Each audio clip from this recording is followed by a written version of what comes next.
నమస్కారం దూరదర్శన్ వార్తలకు స్వాగతం నేను వినతి వార్తల్లోని వివరాలు నేడు అమరవీరుల దినోత్సవం స్వాతంత్ర సమరంలో భగత్ సింగ్ రాజ్గురు సుఖదేవులను భారతీయులు మరువలేరు వారి త్యాగాలకు వెలకట్టలేము వీర మరణం పొందిన అమరవీరుల గౌరవార్థం ఈ రోజు అమరవీరుల దినోత్సవంగా జరుపుకున్నాం ఈ సందర్భాన్ని పురస్కరించుకుని భారత ప్రధాని నరేంద్ర మోదీ అమరవీరులను స్మరిస్తూ సామాజిక మాధ్యమం వేదికగా తన సందేశాన్ని అందించారు యావత్ భారతదేశం భగత్ సింగ్ రాజ్గురు సుఖదేవుల అత్యున్నత త్యాగాలను స్మరించుకుంటుందని స్వేచ్ఛా న్యాయం కోసం వారు చేసిన నిర్భర ప్రయత్నం నిరంతర స్ఫూర్తినిస్తుందని ప్రధాని పేర్కొన్నారు की सौगंध खाकर हमारे वीरों ने आजादी की लड़ाई लड़ी।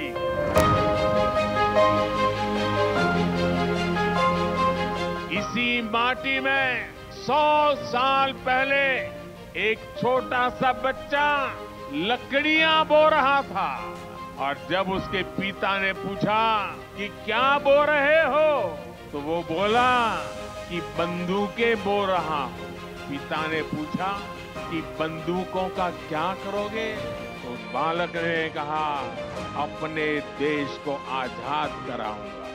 उसी बालक ने बड़े होकर बलिदान की वो ऊंचाई हासिल की जिसे आज भी छूना मुश्किल है। वो बालक कोई और नहीं वीर शहीद भगत सिंह थे।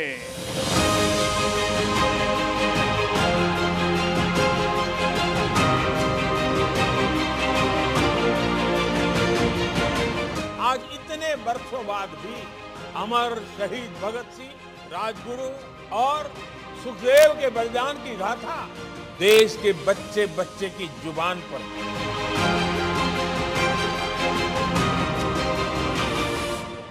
नैनम छिदन्ति शस्त्राणि नैनम दहति पावकः यानी ना शस्त्र जिसे काट सकते हैं ना अग्नि जिसे जला सकती है देश के लिए बलिदान देने वाले ऐसे ही होते हैं।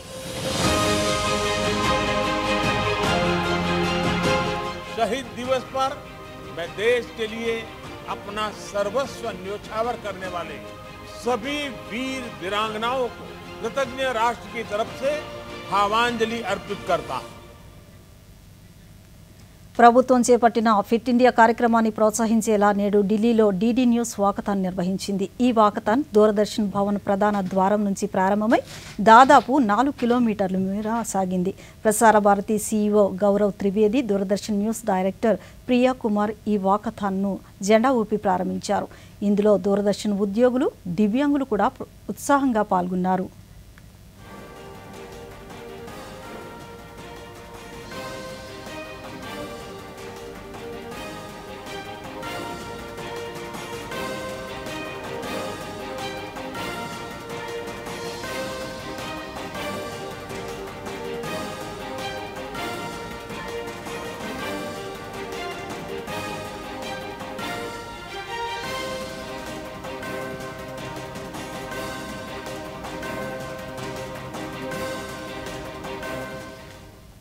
భారతీయ సాహిత్యానికి అత్యుత్తమ కృషి చేసిన భారతీయ రచయితలకు జ్ఞానపీఠ్ పురస్కారాన్ని అందజేస్తారు 1964లో నెలకొల్పిన ఈ పురస్కారం మొట్టమొదటిసారిగా మలయాళ రచయిత జి శంకర్ కురుప్కు దక్కింది తరువాత తెలుగులో రామాయణ కల్పవృక్షం రాసిన విశ్వనాథ సత్యనారాయణ విశ్వంబర రాసిన డాక్టర్ సి నారాయణ రెడ్డి పాకుడు రాళ్లు రాసిన రావూరి భరద్వాజ్ కూడా ఈ పురస్కారాన్ని అందుకున్న వారిలో ఉన్నారు అయితే ఈ సంవత్సరం ప్రముఖ హిందీ రచయిత వినోద్ కుమార్ శుక్లా 59వ భారత అత్యున్నత సాహిత్య పురస్కారమైన ఈ జ్ఞానపీఠ్ అవార్డుకు ఎంపికయ్యారు ఛత్తీస్గఢ్ నుంచి ఈ పురస్కారం అందుకున్న మొదటి రచయిత ఈయన కావడం విశేషం హిందీ సాహిత్యం సృజనాత్మకత విలక్షణమైన రచన శైలిగాను ఈ పురస్కారం అందుకోనున్నారు నౌకర్ కి కమీజ్ దీవార్ మే కిడికీ రహితీ థీ వంటి రచనలు హిందీ సాహిత్యంలో ప్రముఖ స్థానాన్ని సంపాదించుకున్నాయి అవార్డుతో పాటు సరస్వతీ దేవత కాంస్య విగ్రహం ప్రశంసాపత్రం 11 లక్షల రూపాయల నగదు బహుమతి ఆయనకు అందజేస్తారు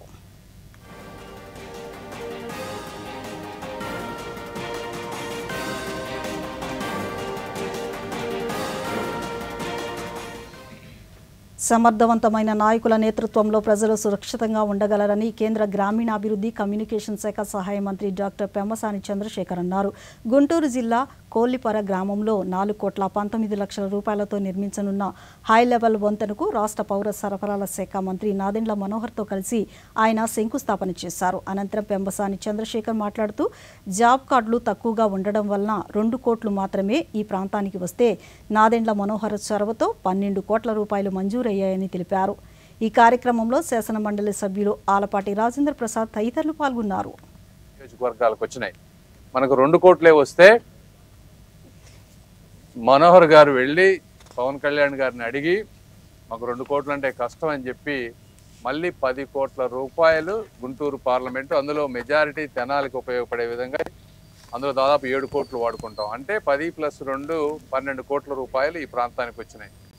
ఇవి కాకుండా ఈరోజు మనం ఓపెన్ చేస్తున్నటువంటి బ్రిడ్జ్ ఏదైతే ఉందో ఇది PMGSY బ్రిడ్జ్.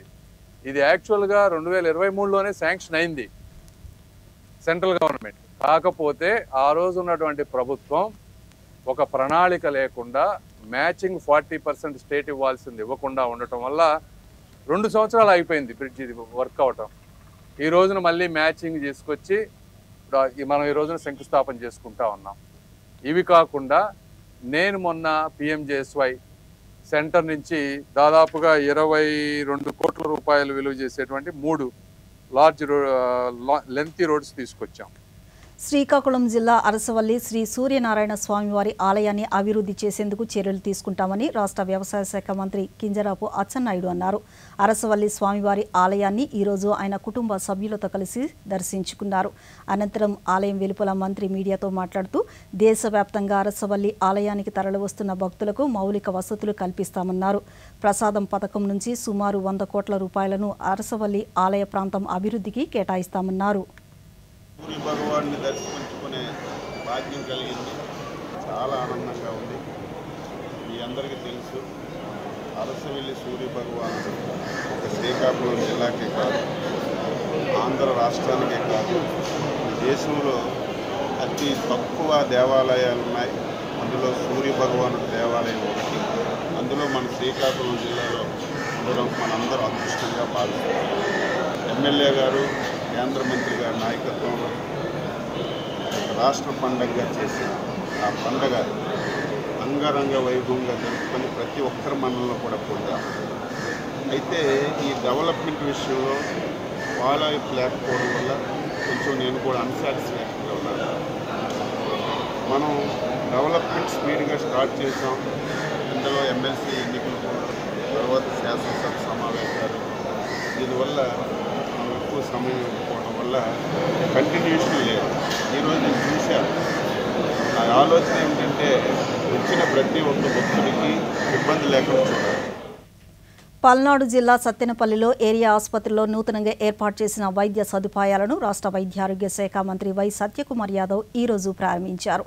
స్థానిక శాసనసభ్యుడు కన్నా లక్ష్మీనారాయణతో కలిసి ఈ కార్యక్రమంలో పాల్గొన్నారు. ఈ సందర్భంగా మంత్రి మాట్లాడుతూ ప్రధానమంత్రి ఆయుష్మాన్ ఇన్ఫ్రాస్ట్రక్చర్ మిషన్ కింద సత్తెనపల్లిలో 75 పడకల క్రిటికల్ కేర్ బ్లాక్ను 36 కోట్లతో మంజూరు చేశామన్నారు. పబ్లిక్ ప్రైవేట్ భాగస్వామ్యంతో ప్రతి నియోజకవర్గంలో 100 పడకల సూపర్ స్పెషాలిటీ ఆసుపత్రిని ఏర్పాటు చేస్తామని తెలిపారు. 21 డాక్టర్లు ఉన్నారు, 25 డాక్టర్లు ఉన్నారు, 3 మాత్రమే ఒక రేడియాలజిస్ట్, ఒక civil assistant surgeon general medicine, ఒక DCS జనరల్ సర్జరీ ఖాళీలు ఉన్నాయి. వాటిని కూడా నియామకాలు మన ప్రభుత్వం గత ప్రభుత్వంలో ఈ నియామకాలు చేపట్టాలి. మనం నియామకాలు చేపట్టాం. 300 కొత్త సివిల్ అసిస్టెంట్ సర్జన్లను తీసుకుంటున్నాం. అదేవిధంగా ఇన్ సర్వీస్ కోటాలో దాదాపు 300 మంది కొత్తగా వస్తున్నారు. కాబట్టి ఆ కొరత ఏవైతే ఉందో ఆ డాక్టర్ల కొరత వాటిని కూడా తీర్చే ప్రయత్నం నేను ఖచ్చితంగా చేస్తాను. అరకొర జీతాలతో వారు కష్టపడుతూ పనిచేస్తున్నారు. ఆ విషయాలు మనం గుర్తుపెట్టుకోవాల్సి ఉంది.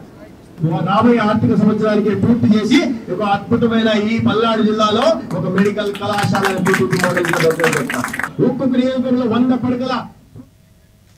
విజయనగరం జిల్లా ఉల్లాస్ కార్యక్రమంలో భాగంగా జిల్లా వ్యాప్తంగా ఈరోజు నిర్వహించిన అక్షరాస్యత పరీక్షను జిల్లా కలెక్టర్ డాక్టర్ బిఆర్ అంబేద్కర్ తనిఖీ చేశారు. దీనిలో భాగంగా ఆయన జామి మండలంలో పర్యటించారు. అనంతరం అట్టాడ మండల పరిషత్ ప్రాథమిక పాఠశాలలో నిర్వహిస్తున్న అక్షరాస్యత పరీక్షను ఆయన పరిశీలించారు. ఈ పర్యటనలో DRDA PD ఏ కళ్యాణ్ చక్రవర్తి, వయోజన విద్య DD అల్లు సోమేశ్వరరావు, ఇతర మండల స్థాయి అధికారులు పాల్గొన్నారు.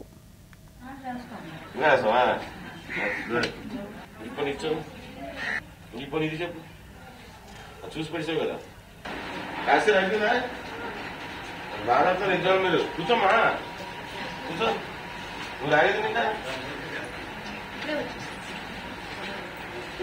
మరి పెట్టలేదు కత్తిని వద్దా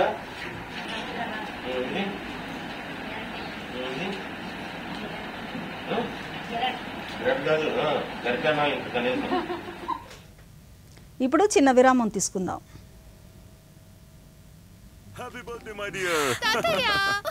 అరే ఇదేమిటి యాప్ ద్వారా లోనా? నా కొత్త స్కూటీ కోసం. అరే తెలివిగా ఆలోచించమ్మా, లేదంటే డబ్బులు బూడిదలో పోసినట్టేనమ్మా. అంటే ఆన్లైన్ లెండింగ్ యాప్స్ అన్నిటినీ బాగా పరిశీలించి ఆర్బీఐ అనుమతించిన బ్యాంక్స్ ఎన్బిఎఫ్సి నుండే లోన్ తీసుకోవాలి. అనుమతి లేని యాప్స్ లేదా అపరిచిత వ్యక్తులకు వ్యక్తిగత సమాచారాన్ని షేర్ చేయడం అంటే అపాయమే. తెలివిగా ఆలోచించా. గిఫ్ట్ ఓపెన్ చేయవా మరి? ఆర్బీఐ అంటోంది, వీళ్ళు చెప్తారు. తెలివిగా ఆలోచించండి, అప్రమత్తంగా ఉండండి. భోజనం టైంకు చేయండి. ఇంకా ప్లీజ్ బైక్ నెమ్మదిగా నడపండి. సరే. ఇంకా ఇది మీ రక్షణ కోసమే. అరే నేనొకటి మర్చిపోయాను. ఎల్ఐసి ఇది మన రక్షణ కోసం. దిల్ కి సునో. ఎల్ఐసి చునో. ఎల్ఐసి జీవితాంతం నీకు తోడుగా. తిరిగి వార్తలకు స్వాగతం. క్షయరహిత సమాజ నిర్మాణానికి ప్రతి ఒక్కరూ కృషి చేయాలని శ్రీకాకుళం జిల్లా వైద్య ఆరోగ్య శాఖ అధికారి డాక్టర్ టి బాలమురళీకృష్ణ పిలుపునిచ్చారు. రేపు ప్రపంచ క్షయ నివారణ దినోత్సవాన్ని పురస్కరించుకొని జిల్లాలో నిర్వహించనున్న కార్యక్రమాల గురించి ఆయన ఈరోజు తన కార్యాలయంలో మీడియాతో మాట్లాడుతూ జిల్లాలో ఈ ఏడాదిలో ఇప్పటి వరకు 3,428 క్షయ కేసులు నమోదైనట్లు తెలిపారు. సకాలంలో చికిత్స చేయించుకుంటే దీనిని పూర్తిగా నివారించవచ్చునని, క్షయ వ్యాధిగ్రస్తులకు ఉచితంగా మందులు అందజేస్తున్నట్లు తెలిపారు. సోమవారం నాడు మనము ఈ క్షయవ్యాధి దినాన్ని వరల్డ్ టీబీ డే అని మన శ్రీకాకుళం జిల్లాలో మనం సెలబ్రేట్ చేసుకుంటున్నాం. ఆ రోజు ఉదయాన్నే ఒక ర్యాలీ ఉంటుంది. ర్యాలీ తర్వాత మీటింగ్ ఉంటుంది మా ఆఫీస్లో. దీనికి సంబంధించి ప్రజలకు అవగాహన కలిగించడం జరుగుతుంది. అలాగే ప్రతి పిఎస్సిలో కూడా ఈ ర్యాలీ ఉంటుంది. అలాగే అక్కడ ఉన్న ప్రజలకి అవగాహన కలిగజేయడం జరుగుతుందండి. రాష్ట్ర చరిత్రలోని తొలిసారిగా ఈ సంవత్సరం 8,003,22 రూపాయల విలువైన 34,78,445 మెట్రిక్ టన్నుల ధాన్యాన్ని రైతుల నుంచి కొనుగోలు చేశామని రాష్ట్ర పౌర సరఫరాల శాఖ మంత్రి నాదెండ్ల మనోహర్ తెలిపారు. తెనాలిలో ఆయన మీడియాతో మాట్లాడుతూ మధ్యాహ్న భోజన పథకానికి తొలిసారిగా సన్న బియ్యం అందించబోతున్నామని వివరించారు.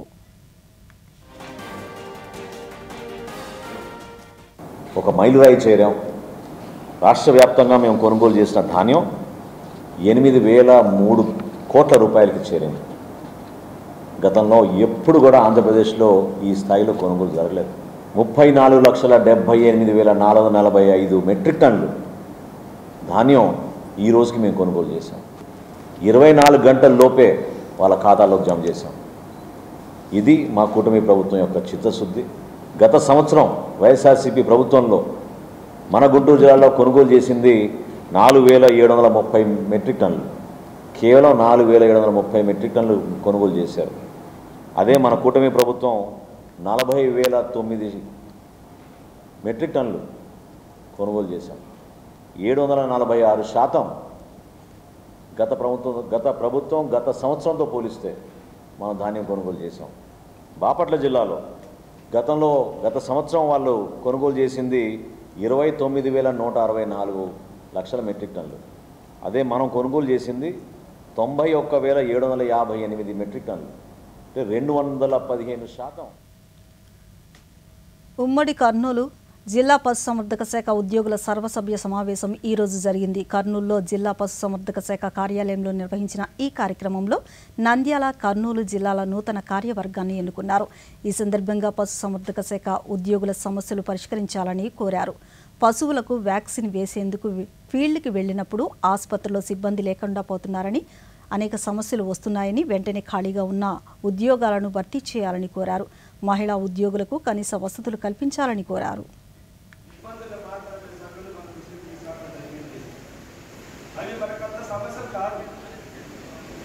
మనకి మంచి నాయకత్వం ఉంది. మనతో పాటు తల్లి లాంటి ఒక ఏపీహెచ్ఓ సంఘం ఉంది. ప్రతి దానికి మనకు అండదండ పెట్టడానికి అకాల వర్షాలకు నష్టపోయిన ఉద్యాన రైతులను ఆదుకుంటామని అనంతపురం పార్లమెంటు సభ్యులు అంబికా లక్ష్మీనారాయణ తెలిపారు. జిల్లాలోని ఎల్లనూరు మండలంలో పలు గ్రామాల్లో నిన్న రాత్రి కురిసిన అకాల వర్షాలకు అరటి, ఇతర ఉద్యాన పంటలు దెబ్బతిన్నాయి. ఈ నేపథ్యంలో పార్లమెంటు సభ్యులు జిల్లా ఉద్యాన శాఖ అధికారులతో కలిసి పంటలను పరిశీలించి రైతులను పరామర్శించారు. ఈ సందర్భంగా ఆయన మాట్లాడుతూ నష్టపోయిన పంటలకు సంబంధించి క్షేత్రస్థాయిలో అంచనాలను తయారు చేసి ప్రభుత్వానికి ప్రతిపాదనలు పంపిస్తామన్నారు. రైతులకు నష్టపరిహారం అందేలా చర్యలు తీసుకుంటామన్నారు. 7 గ్రామాల్లో 215 మంది రైతన్నలు ఈరోజు దాదాపు 971 ఎకరాల్లో ఈ అరటి పంట యొక్క నష్టం జరిగింది. దీని అంచనా కూడా మేము వేయబోతున్నాము. అధికారులు కూడా మాతో పాటు ఉన్నారు. ఉదయం నుంచి కూడా అన్ని గ్రామాల్లో కూడా తిరుగుతూ ఉంటే రైతన్నల బాధలు చెప్పడానికి వీలు కావట్లేదు. ఎందుకంటే ఎంతో కష్టమైనటువంటి పరిస్థితి. మన అనంతపురం జిల్లా అంటే నీటి సమస్య ఉంది. అలాంటి నీటి సమస్య ఉన్న ప్రాంతాల్లో డ్రిప్ ఇరిగేషన్ ద్వారా వాళ్ళు పంటని ఈరోజు చేతికి అందే స్థానంలో వడగళ్ళ వానతో ఈరోజు గాలి వానతోటి కొట్టుపోయే పరిస్థితి వచ్చింది. చాలామంది రైతన్నులు బాధపడుకుంటూ ఇప్పటికే 2 ఆత్మహత్య ప్రయత్నం చేయడం జరిగింది. వాళ్ళందరికీ ధైర్యం ఇస్తూ ఖచ్చితంగా చంద్రబాబు నాయుడు గారు ఉన్నారు, మేమందరూ కూడా మీ సహాయ సహకారం అందిస్తాం. ప్రజాప్రతినిధులు కానీ అధికారులు కానీ అన్ని రకాల నష్టాన్ని పరిశీలన చేసి మీ అందరికీ న్యాయం చేస్తామని చెప్పడం జరుగుతామండి. ఈ సందర్భంగా ఒకటే కోరుకుంటున్న రైతన్నులందరూ కూడా మీరు ధైర్యంగా ఉండాలి. ఎందుకంటే నిత్యం కరువులో ఉన్నటువంటి మనకి ఎప్పుడు కూడా ఒక ప్రకృతికి. కొవ్వాడ అణు విద్యుత్ కేంద్రం పనులు త్వరలో ప్రారంభమవుతాయని శ్రీకాకుళం జిల్లా ఎచ్చెర్ల నియోజకవర్గం శాసనసభ్యులు ఎన్ ఈశ్వరరావు తెలిపారు. శ్రీకాకుళం జిల్లా నదుకురిటిపాలెంలో ఈరోజు ఆయన మాట్లాడుతూ ఎచ్చెర్ల నియోజకవర్గాన్ని అభివృద్ధి చేసేందుకు చర్యలు తీసుకుంటున్నామన్నారు. మడ్డువలస రిజర్వాయర్ 2వ దశ పనులు, తోటపల్లి ప్రాజెక్టు విస్తరణ, నారాయణపురం ఆనకట్టు ఆధునీకరణ పనులను వేగవంతం చేస్తామన్నారు. మొదటి బడ్జెట్ సమావేశాల్లోనే పూర్తిగా మన ఎచ్చెర్ల నియోజకవర్గ వాణిని వినిపించే అవకాశం, అన్ని సమస్యలు తాగునీరు కానీ, సాగునీరు కానీ, తోటపల్లి కాలువ, మడ్డువలస కాలువ, నారాయణపురం కాలువ, గత 6 సంవత్సరాలుగా నీరు రాని వైనం, మొదట్లో ఆగిపోయిన ఫేజ్ 2 30 సంవత్సరాల నుంచి ఆగిపోయినటువంటి విధానం, ఇవన్నీ బుడుమూరు పెద్ద చెరువుకి మనం మినీ రిజర్వాయర్ కావాలని, అలాగే న్యూక్లియర్ పవర్ ప్లాంట్ ఆగిపోయినటువంటి న్యూక్లియర్ పవర్ ప్లాంట్ స్టార్ట్ చేయాలని, మత్స్యకారుల కోసం ఫిషింగ్ హార్బర్ పెట్టాలని, వాళ్ళని వలసలు ఆపాలని, వాళ్ళకి ఇక్కడే మనం జీవనభృత కలిగించాలని, కొవ్వాడ మత్స్యకారులకు ఆర్ఆర్ ప్యాకేజీ ఇవ్వాలని, రైతాంగానికి మనకి ముఖ్యంగా ఇప్పటికి కూడా మన హెచ్ఎల్ నియోజకవర్గం 60% పైగా వ్యవసాయం మీద ఆధారపడి ఉంది. అందులో ముఖ్యంగా జీసగడం, లావేరు మండలాలు పూర్తిగా కూడా వ్యవసాయం మీద ఆధారపడి ఉన్నాయి. వాటి దగ్గర ఎస్ఎంఎస్ పార్కులు అంటే ఫుడ్ పార్కులు కానీ, ఎస్ఎంఎస్ ఇండస్ట్రీస్ కానీ పెట్టాలని ఇవన్నీ కూడా ప్రభుత్వానికి చెప్పడం జరిగింది. ప్రజల ఆకాంక్షతోనైతే నాకు ఒక శాసనసభ్యునిగా అసెంబ్లీకి పంపించారు. చిత్తూరు కోఆపరేటివ్ బ్యాంక్ ఖాతాదారులకు మెరుగైన సేవలు అందిస్తోందని డిప్యూటీ రిజిస్ట్రార్ నారాయణమ్మ తెలిపారు. చిత్తూరు బ్యాంకు కార్యాలయంలో ఈరోజు మహాజన సభను నిర్వహించారు. ఈ సందర్భంగా ఆమె మాట్లాడుతూ ఖాతాదారులకు తక్కువ వడ్డీకి రుణాలతో పాటు గృహ నిర్మాణాలకు రుణాలు అందిస్తున్నామన్నారు.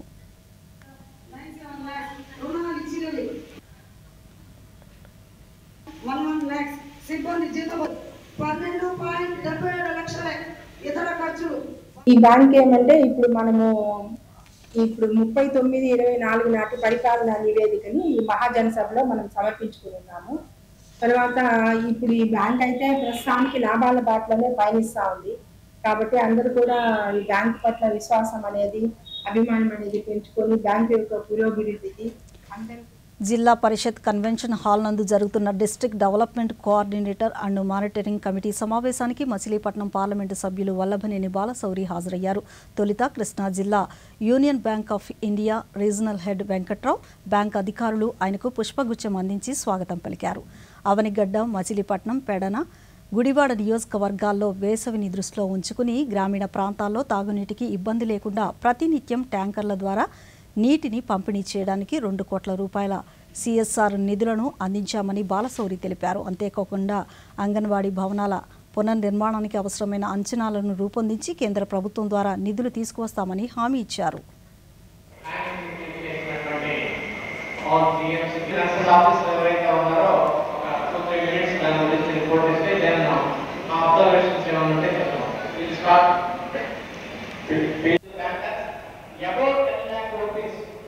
Whoever applied, they are asking the quality security. Even if it is Mundra, ఇప్పుడు చిన్న విరామం తీసుకుందాం. అబ్బా లోన్ ప్రాసెసింగ్ ఇంతసేపా? మీతో ఏ పని సరిగ్గా కాదు. ఇదిగో నువ్వే చేసుకో. చూసావా అసలు చాలు. ఇట్రండి. ఏంటి విషయం? ఫైనాన్షియల్ అసెట్స్ ప్రూఫ్ ఇవ్వాలి, దానివల్ల లోన్ ఆగిపోయింది. చూడు, అకౌంట్ అగ్రిగేటర్లు వచ్చారు. అకౌంట్ అగ్రిగేటర్ బ్యాంక్స్ ఇతరుల వద్ద ఉన్న మీ ఆర్థిక సమాచారాన్ని మీ స్పష్టమైన అనుమతితోనే రుణం ఇచ్చే ఆర్థిక సంస్థలకి తెలియచేస్తుంది. నాన్న, ఇది చాలా తేలిక. ఆర్బీఐ అంటోంది, తెలివిగా ఆలోచించండి, అప్రమత్తంగా ఉండండి. अरे आ गए, अरे मेरा बाबू आ गया नानी बोझ। पूरे 9 महीने का हो गया। 9 महीने? अरे बाप रे। क्यों, क्या हुआ? माँ, 9वें महीने में तो इसके टीके की तारीख थी। अब 2 दिन ट्रेन से सफर करके वापस कैसे जाऊँ? अरे तो यहीं दिला देते हैं ना। पर याद भी तो नहीं कौन सा टीका था। तू भी ना। छोटे, अपनी दीदी का टिकट करा दो भाई वापसी का। कहाँ फंस गया यार मैं, एक भी चीज याद नहीं रख पाते। अरे दीदी, मैं आपको ना यूविन ऐप के बारे में बताता हूँ। यूविन ऐप? हाँ, ये देखो। अरे ये तो यूविन ऐप है, अब मुझे बीमारी छू भी नहीं पाएगी, मैं सेफ हूँ। टीके की एक भी खुराक न छूटे, इसीलिए डाउनलोड करें यूविन ऐप। किसी घर के अंदर बालक अपाहिज न हो, गंभीर बीमारी का शिकार न हो और गरीब माँ बाप को बहुत बड़े आर्थिक बोझ का संकट बनना न पड़े। ये ऐप गर्भवती महिलाओं और शिशु को दिए जाने वाले सारे टीकों का रिकॉर्ड रखेगा और अगले टीके के 3 दिन पहले रिमाइंडर भी देगा। यूविन, एक क्लिक सुरक्षा की ओर। स्वास्थ्य एवं परिवार कल्याण मंत्रालय द्वारा जनहित में जारी।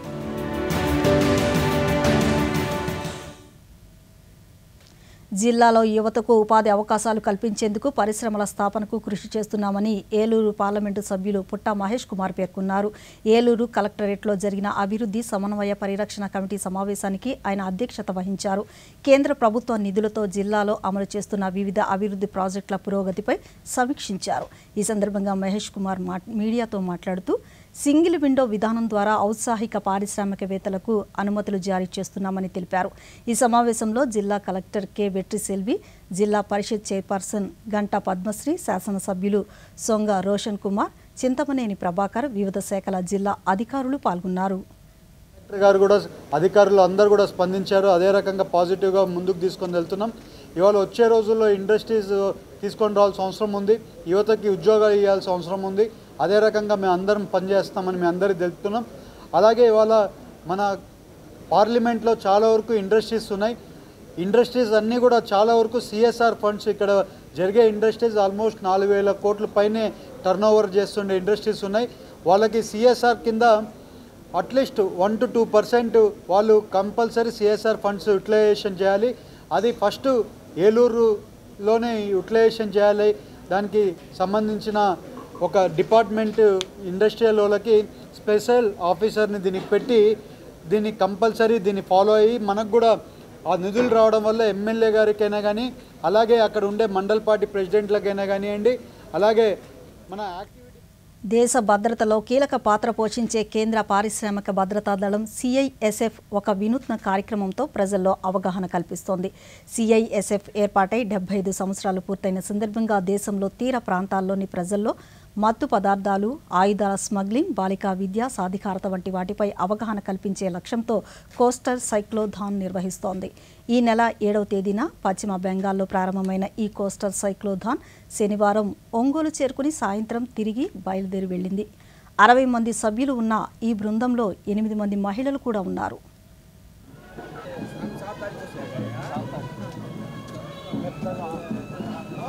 ఇబ్బంది పెట్టడం తప్ప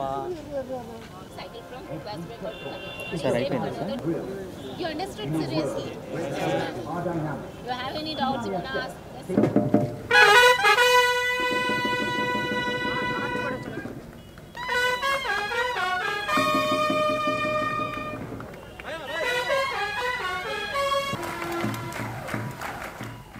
కేరళలో నిర్వహిస్తున్న అంతర్జాతీయ పారాగ్లైడింగ్ ఉత్సవం విశేషంగా ఆకట్టుకుంది. కేరళ రాష్ట్ర పర్యాటక శాఖ, Kerala adventure tourism promotion society సంయుక్తంగా అంతర్జాతీయ పారాగ్లైడింగ్ ఉత్సవాన్ని వాకమోన్లో నిర్వహించారు. అంతర్జాతీయ paragliding organisation, aero club of India సాంకేతిక సహకారంతో Vagamon international top landing accuracy cup పోటీల్లో ఔత్సాహిక పారాగ్లైడర్స్ పోటీపడ్డారు.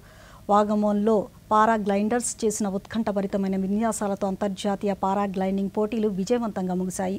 వాగమోన్ అడ్వెంచర్ పార్కులో నిర్వహించిన ఈ పారాగ్లైడింగ్ ఫెస్టివల్ పోటీల్లో విదేశాలకు చెందిన 49 మంది 6 విభాగాల్లో పోటీపడ్డారు. ఈ పోటీల్లో నిర్వహణలతో వాగమోన్ కేరళలో పారాగ్లైడింగ్ గమ్యస్థానంగా మారుతోంది. 10 కిలోమీటర్ల దూరం 33,000 అడుగుల ఎత్తులో ఉన్న ఈ ప్రదేశం టేకాఫ్ ల్యాండింగ్కు అనుకూలంగా ఉంది.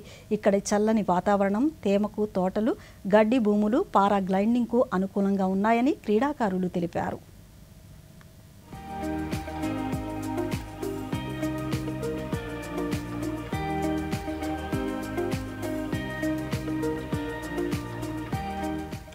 అసోంలోని కర్బీ అంగ్లాంగ్ జిల్లాకు చెందిన లోకిమోన్ సంఘం ఈరోజు దీఫులో సమావేశాన్ని నిర్వహించింది. దీనిని ఒక కొత్త మత ధర్మంగా పేర్కొంటారు. అస్సాం, అరుణాచల్ ప్రదేశ్లోని కర్బీ ప్రజలు లోకిమోన్ను 1959లో స్థాపించారు. దీనిని వైష్ణవ మతంలో ఒక శాఖగా భావిస్తారు. లోకిమోన్ ప్రధాన కార్యాలయం కర్బీ అంగ్లాంగ్లు దేశంలోని డోలామారా గ్రామంలో ఉంది. లోకిమోన్ ఆచరణ నమ్మకంతో పాత కర్బీ మౌఖిక సంప్రదాయం నుంచి కొత్త నిబంధనలను రూపొందించారు. ఈ సమావేశంలో వారి సంప్రదాయాన్ని అనుసరించి పలు సాంస్కృతిక ప్రదర్శనలు నిర్వహించారు.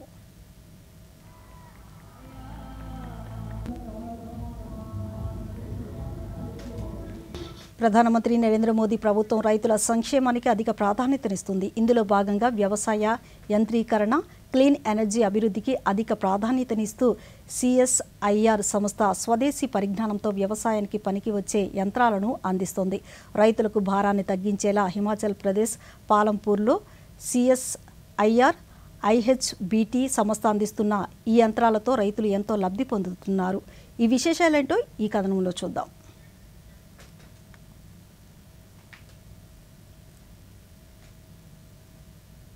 ప్రధానమంత్రి నరేంద్ర మోదీ ప్రభుత్వం రైతుల సంక్షేమానికి అధిక ప్రాధాన్యతనిస్తోంది. రైతుల ఆదాయాన్ని రెట్టింపు చేసేలా ఓవైపు కృషి చేస్తూనే మరోవైపు వారికి పెట్టుబడి సాగు సాయాన్ని అందిస్తోంది. అంతేకాక ప్రాచీన పద్ధతిలో ప్రకృతి వ్యవసాయం వైపు రైతులను ప్రోత్సహిస్తూనే మరోవైపు వ్యవసాయ పనులకు కూలీల ఖర్చు తగ్గించేలా యాంత్రీకరణను ప్రోత్సహిస్తోంది. ఇందుకోసం ప్రధానమంత్రి నరేంద్ర మోదీ నేతృత్వంలోని కేంద్ర సైన్స్ అండ్ టెక్నాలజీ మంత్రిత్వ శాఖ పరిధిలోని కేంద్రీయ యాంత్రిక ఇంజనీరింగ్ పరిశోధనా సంస్థ CSIR వంటి ప్రభుత్వ పరిశోధనా సంస్థలు కృషి చేస్తున్నాయి. ఆత్మనిర్భర్ భారత్ లక్ష్యాలను సాధించే దిశగా ముందుకు తీసుకువెళుతున్నాయి. ఇందులో భాగంగా వ్యవసాయ యాంత్రీకరణ, క్లీన్ ఎనర్జీ అభివృద్ధికి అధిక ప్రాధాన్యతనిస్తూ స్వదేశీ పరిజ్ఞానంతో రైతులకు భారాన్ని తగ్గించేలా హిమాచల్ ప్రదేశ్ పాలంపూర్లో CSIR IHBT సంస్థ రైతులకు ఈ యంత్రాలను అందిస్తోంది. గ్రీన్ హౌస్ వాయు ఉద్గారాలను మరింత తగ్గించి శిలాజ ఇంధనాల కొరతను పరిగణనలోకి తీసుకుని CSIR కేంద్రీయ యాంత్రిక ఇంజనీరింగ్ పరిశోధనా సంస్థ దుర్గాపూర్ అభివృద్ధి చేసిన ఎలక్ట్రిక్ టెల్లర్, ఎలక్ట్రిక్ ట్రాక్టర్లు రైతులకు మేలు చేస్తున్నాయి. రైతులు ఈ ట్రాక్టర్, ఈ టిల్లర్ను ప్రత్యక్షంగా చూసి స్వయంగా నడిపి వారి అనుభవాన్ని తెలిపారు. ఆధునిక వ్యవసాయంతో ముడిపడి ఉన్న అతి ముఖ్యమైన యంత్రాలలో ట్రాక్టర్లు ఒకటి. చిన్న, సన్నకారు రైతుల అవసరాలను దృష్టిలో ఉంచుకొని పూర్తిగా స్వదేశీ పరిజ్ఞానంతో CSIR ప్రైమా ET11 అభివృద్ధి చేశారు. ఈ ట్రాక్టర్ 80% ఎలక్ట్రిక్ ఆధారితంగా పనిచేస్తుంది. దీనిని మహిళా రైతులు సైతం. ప్రధానమంత్రి నరేంద్ర మోదీ తన మనసులోని భావాలను దేశ ప్రజలతో పంచుకునే మన్ కీ బాత్ కార్యక్రమం 120 సంచిక ఈ నెల 30వ తేదీ ఆదివారం ఉదయం 11 గంటలకు ప్రసారం అవుతుంది. ప్రజలు తమ అభిప్రాయాలను నమో యాప్ ద్వారా గానీ, స్వర సందేశం అయితే 1800117800 నెంబర్కు ఈ నెల 28వ తేదీలోగా పంపించవచ్చు. అలాగే www.mygov.in వెబ్సైట్ ద్వారా గానీ 1922 నెంబర్కు మిస్డ్ కాల్ ఇవ్వడం ద్వారా తిరిగి మన మొబైల్కు వచ్చే సంక్షిప్త సందేశంలో లింక్ ద్వారా కూడా అభిప్రాయాలను తెలియచేయవచ్చు. ఆకాశవాణి సమన్వయంతో దూరదర్శన్ ఛానల్ మన్ కీ బాత్ కార్యక్రమాన్ని ప్రసారం చేస్తాయి. ఈ కార్యక్రమం తెలుగు అనువాదం విని వెంటనే దూరదర్శన్ సప్తగిరిలో ప్రసారం అవుతుంది.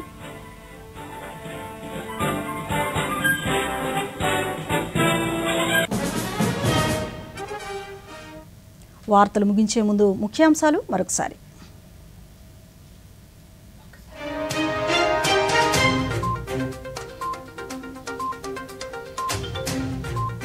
నేడు అమరవీరుల దినోత్సవం. భగత్ సింగ్, రాజ్గురు, సుఖ్దేవ్లకు ఘన నివాళులర్పించిన ప్రధాని నరేంద్ర మోదీ.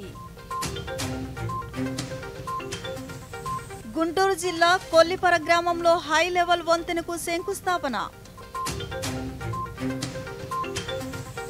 కోవ్వాడ అణు విద్యుత్ కేంద్రం పనులు త్వరలో ప్రారంభిస్తామన్న హెచ్ఎల్ నియోజకవర్గ శాసనసభ్యుడు. నిరుద్యోగ యువతకు ప్రధాని ఇంటర్న్షిప్ మార్చి 31లోగా దరఖాస్తులు చేసుకోవాలన్న విజయనగరం జిల్లా కలెక్టర్. ప్రధానమంత్రి మన్ కీ బాత్ కార్యక్రమం ఈ నెల 30వ తేదీ ఆదివారం ఉదయం 11 గంటలకు ప్రసారం. ఈ వార్తలు ఇంతటితో సమాప్తం. నమస్కారం.